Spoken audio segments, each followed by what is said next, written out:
Ako si Bexy, OFW, dito sa Jeddah, KSA. Gusto kong yumaman para makauwi na ako ng Pilipinas pero hindi ko alam kung bakit hindi ako yumaman. For today's vlog nga, wala kaming maisip ni Kuya Ali na kainin kaya nagpunta na lang kami dito sa Monday World. Kakain na lang kami ng inihaw na manok sa bato. Dito nyo nga pala to matatagpuan sa may Rauda. Masarap ang manok dito kasi niluto sa bato. At saka nakakasigurado kang malinis ang pagkain dito. Meron kasing ibang kabsaan na medyo dugyot, dito bongga. Meron nga din ditong pa-elevator. Ayan nga, nakahanap na ako ng upuan at si Kuya Ali naman ay naghugas ng kamay. At bongga din dito, tumawag ng waiter, pipindutin mo lang yun. Bas madam, macam apa sih diri? Kulo. Madam, kulo. Say hello. I'm vlog.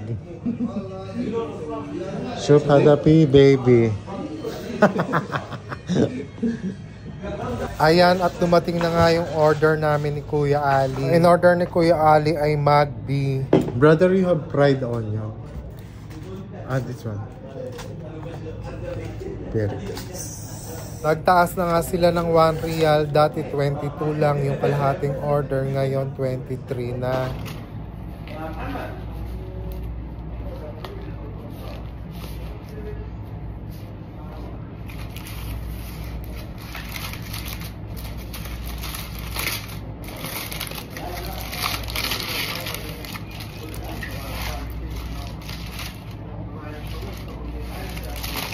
Ayan nga yung in-order ni Kuya Ali, dalawa. Grabe, napakadaming kanin. Isang bandihadong kanin ang kasama niyan, mga kabeksi. Hindi mo na kailangan mag-only rice dahil super only rice na talaga yan.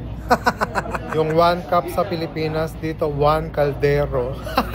Ayan nga, lalong nagpapasarap dito yung fried onion nila. Ayan, tignan nyo, sarap niyan. At meron din kasamang fresh onion, lemon at saka sili. Yan, kinakain niya ng ganyan lang.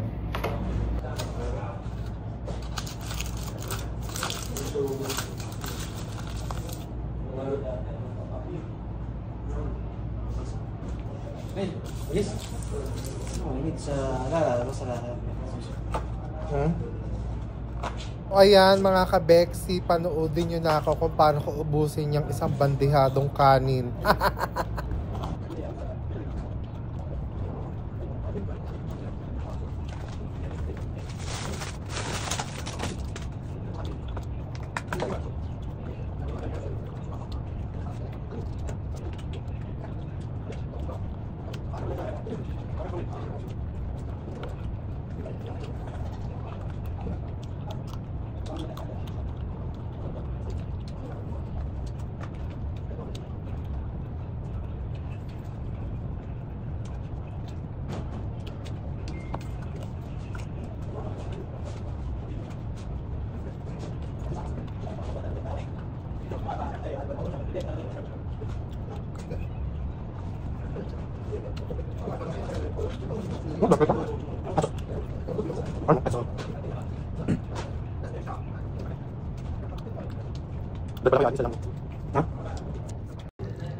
Ayan mga kabeksi, hindi nga namin naubos ni Kuya Ali dahil napakarami talaga ng kanin. Ina-take out na lang ni Kuya Ali dahil ibibigay daw niya sa mga baladyan. Hanggang dito na lang. Thanks for watching. Please don't forget to follow my page and like my videos. Bye!